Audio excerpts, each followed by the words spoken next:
அஸ்ஸலாமு அலைக்கும் வரஹ்மத்துல்லாஹி வபரகாத்துஹு. இன்னைக்கு நம்ம வீடியோவில் நபி ஸல்லல்லாஹு அலைஹி வஸல்லம் அவர்கள்கிட்ட எந்த அளவு சகிப்புத்தன்மை இருந்திருக்கு அப்படின்றதுக்கு உதாரணமாக 2 சம்பவங்களை நாம் இன்னைக்கு பார்க்க போகிறோம். முதல் சம்பவம், நபி ஸல்லல்லாஹு அலைஹி வஸல்லம் அவர்கள் தன்னுடைய பெரிய தந்தை அபுதாலிபின் மரணத்திற்கு பின்னாடி தாயிப் நகரத்திற்கு பயணமாகறாங்க. அங்கே உள்ள மக்களிடம் இஸ்லாத்தை பரவ செய்கிறாங்க.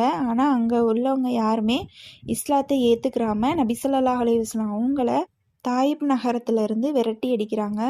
கடைசியில் மக்களின் கூட்டம் அதிகமாகி அவர்கள் அனைவரும் இரு அணிகளாக நின்று கொண்டு நபி ஸல்லல்லாஹு அலைஹி வஸல்லம் அவர்களின் மீது கற்களை எறிகிறாங்க. இந்த அளவுக்கு தாயிப் நகர மக்கள் நபி அவர்களை துன்புறுத்தியும் நபி ஸல்லல்லாஹு அலைஹி வஸல்லம் எவ்வளவு சகிப்புத்தன்மையோடு நடந்து கொண்டார்கள் தெரியுமா? அவங்க தாயிப் நகரத்திலிருந்து மக்கா நோக்கி திரும்பும் வழியில் கர்னுல் மனாஜில் அப்படின்ற இடத்தை அடைந்த போது அல்லாஹ் அவர்களிடம் ஜிப்ரீலையும் மலைகளின் வானவர் மலக்குல் ஜிபாலையும் அனுப்பி வைக்கிறான். மலக்குல் ஜிபால் தாயிப்வாசிகளாகிய இம்மக்களை இரு மலைகளையும் ஒன்று சேர்த்து நசுக்கி அழித்து விடவா அப்படின்னு சொல்லி நபி அவர்களிடம் கேட்குறாங்க. அதற்கு நபி ஸல்லல்லாஹு அலைஹி வஸல்லம் அவங்க என்ன சொன்னாங்க தெரியுமா?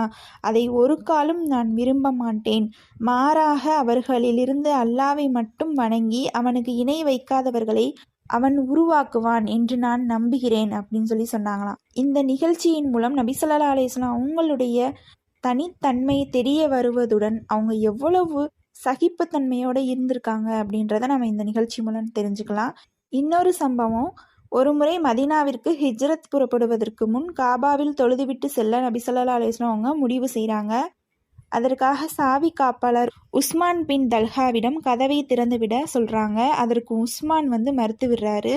அப்போது நபி அவர்கள் சொல்கிறாங்க, உஸ்மானே, ஒரு நாள் வரும், அப்பொழுது நீர் இருக்கிற இடத்தில் நான் இருப்பேன், நான் இருக்கிற இடத்தில் நீர் இருப்பீர் அப்படின்னு சொல்கிறாங்க. நபி ஸல்லல்லாஹு அலைஹி வஸல்லம் அவங்க சொன்னது போலவே அந்த நாளும் வந்தது. மக்கா வெற்றி கொள்ளப்பட்டது. நபி அவர்கள் காபாவிற்கு வராங்க. சாவியை வாங்கி காபாவிற்கு சென்று தொழுகிறாங்க. பிறகு வெளியே வந்த நபி அவர்கள் சாவியை உஸ்மான் பின் தல்ஹாவிடமே கொடுக்குறாங்க.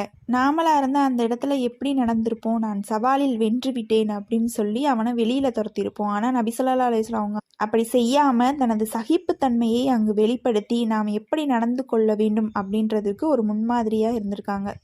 இன்று சகிப்புத்தன்மை மதங்களுக்கிடையே மட்டுமல்ல, ஒரே மதத்தை பின்பற்றுபவர்களிடம், ஒரே ஊரை சேர்ந்தவர்களிடம், ஒரே குடும்பத்தை சேர்ந்தவர்களிடம் கூட சகிப்புத்தன்மை இல்லாமல் இருக்கு.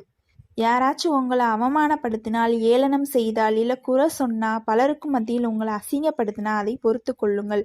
அதற்கு பதில் தரும் வகையில் நீங்கள் அவன்கிட்ட பேசாமல் அவனை அவமானப்படுத்தாமல் அங்கேருந்து அமைதியாக போயிருங்க.